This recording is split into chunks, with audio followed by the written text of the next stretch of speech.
Hey guys, and welcome back to Trekyards. He is Commander Cockings. He's got a phone. And if this is your first contact with Trekyards, hit that subscribe button. Don't forget to like the video. You know all those stuff to do. But today we're talking about First Contact ship reveal in Prodigy, episode 16, Prelude. Everybody thought it was the Protostar. And you know, a lot of people have been questioning this, and I will say today after my Indiegogo finishing, I've got a Promethean level of effort to come here and help hold myself up to be here on the show today. Oi. Yeah, spoilers. Yep. Yeah, we got the story, and we're going to talk about the story in a separate video. This is more about the physicality of the tech involved. We got the reveal of the ship in the wonderful graphics. It's in a couple of shots, well, two, we'll talk about that in a minute. But here's the reveal. This is the ship that found Solum in the future, and they do kind of give some quantification of time. I think we can pretty much work out a full timeline now. Like in the story, they say, you know, decades later and then decades later again. So this is a bit after now, but when they go back from, it's a very 40 years later. So a lot of stuff happens in between. But yeah, this is the ship.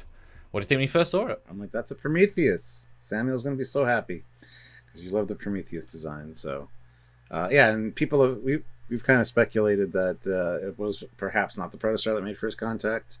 They were never really clear about that. A lot of people thought it was. You know, we mentioned it a few times, but we also brought up once or twice that it might not have been them. And I'm glad it wasn't, because that's kind of a neat little twist. So yeah, it's funny. They've never said it was the Protostar, but that was just one of those things like Dracote is the Diviner.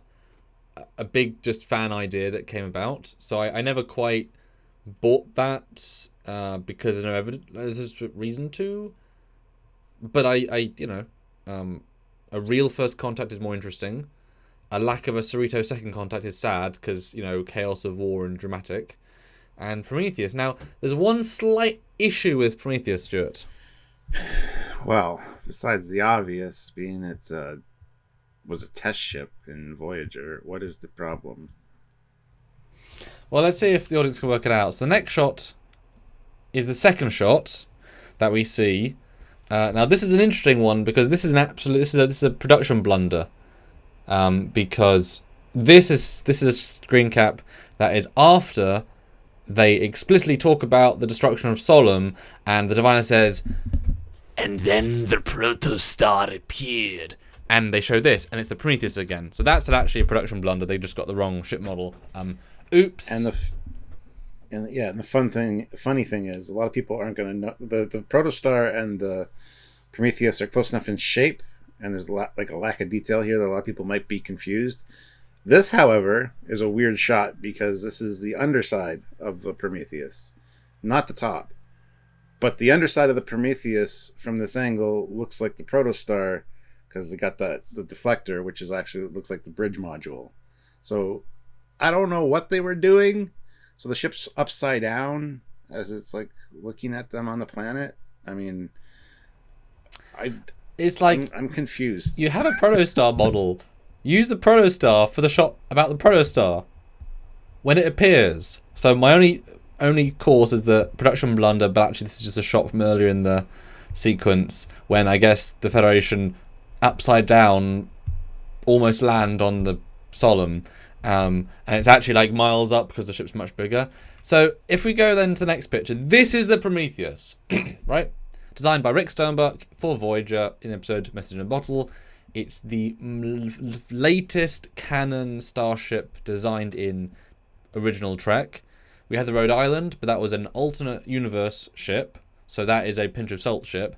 This is the true latest iteration of Star Trek ship design. It can split into three. It has 5 nacelles, 4 main, 2 secondary in the saucer. Great ship, great design, etc. Now, when comparing the Prometheus to the shots from the show, and I know straight away, in both shots, Stuart, the production team didn't have her the right way up. I didn't notice the first shot, but yeah, the second shot stood out to me. Another production bloop. Another production flub, whatever I was going to say. Blunder, thank you. So I can't imagine it's intentional because they know better.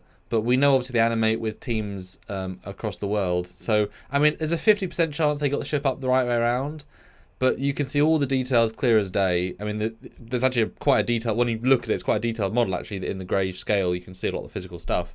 Or reverse, that for some reason the Prometheus class decided to reverse to say hello to Solum. I guess you have to say that because it's canon. But guys, why is she upside down in 100% of her shots? My assumption is they might have thought, hey, it's a little bit after Voyager, so therefore it's got to be a newer ship. No one knows a Prometheus because it's only in standard definition, and no one has Eaglemoss models. So let's just have it upside down. It looks different, but it looks the same enough to be the Prometheus. That's upside down. It's clearly the Prometheus. My thinking is all the sensors and everything were offline, so the view screen wasn't working. So much like the Enterprise D, they had a skylight in the bridge. They just turned the ship upside down so they could look at the planet through the skylight. That's what I'm thinking. Hello, Solum. We come and pay. Yeah, I mean it's funny, right? It certainly honestly pulled a lot of the cool out of the moment of like, boom, first Connor ship. Whoop. I mean, guys, fix this for the Blu-ray. You say that every time. They're not going to do it.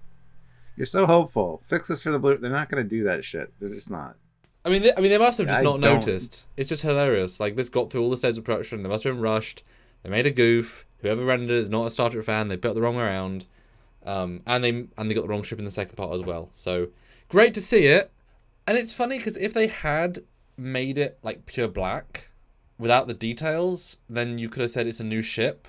But because you can physically see all of the Prometheus, you can see the phaser strips, you can see the deflector, like it's really well lit to see details that we're shadowing.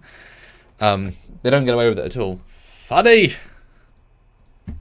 We love Prodigy, but they are making more goofs than they used to. Visual goofs. They're doing it on purpose, so we have something to talk about. Like, we've got to give those Trekyards guys something to talk about and notice. Let's see if they see in this. Every episode, come they find it. Yeah. So at the end of the season, we'll get like a little post-it note on our page saying, "You found 9 out of our 12 goofs, or 8 out of our 10 goofs. Well done, Trekyards. You get a B+." We're like, what? What did we miss? It's like a game with hidden stuff in each level. Yep. You found 6 of the 10 missing, or the 10 items. But if you got 10 out of 10 Trekyards, we'd have given you a guest spot. Damn it! On to season 2. Yeah, I don't know. This is just an odd choice, but it's still cool. We got some answers. Another ship made first contact, and the Prometheus then, after their civil war, kind of ruined the planet. It showed up. It's tricky because there's also a lack of context to it. We don't know where. Oh no. Trekyard does say they're in the Delta Quadrant so we know it's in the Delta Quadrant, which I already thought. The vague quote is that this might have been one of the 3 prototype ships sent to help get Voyager home, but they're not going to send a Prometheus because they aren't finished yet, nor even built enough to be sending.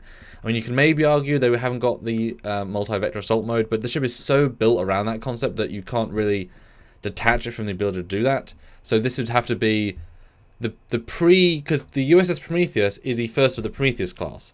So this would have to be if it was sent out which I just don't buy. It's going to be a later ship that was sent out, just, But if it was, it would have to be the pre-prototype ship that's the same. So that's already. So it's not one of the 3 because it can't be. So it's got to be a post.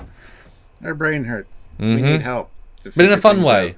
In a fun way, yes. Though. So guys, comment down below what you thought about this. Did you notice it? Did you notice it with Prometheus, first of all? Did you notice it was upside down, second of all? Twice, Stuart. Not once, twice. Yes, twice. And what did you think now that we've revealed it and we've kind of expounded on it a bit? We want to hear your thoughts. Comment down below. Please like the video, share the video around, and subscribe to the channel so you don't miss any future content from us by clicking that bell notification and selecting all. That's the best way to join us for our lives and all our various fun things we do here. And what we do here is pretty unique. So support us if you can via Patreon monthly. Join the channel monthly. It's the join button on the channel. Self-explanatory.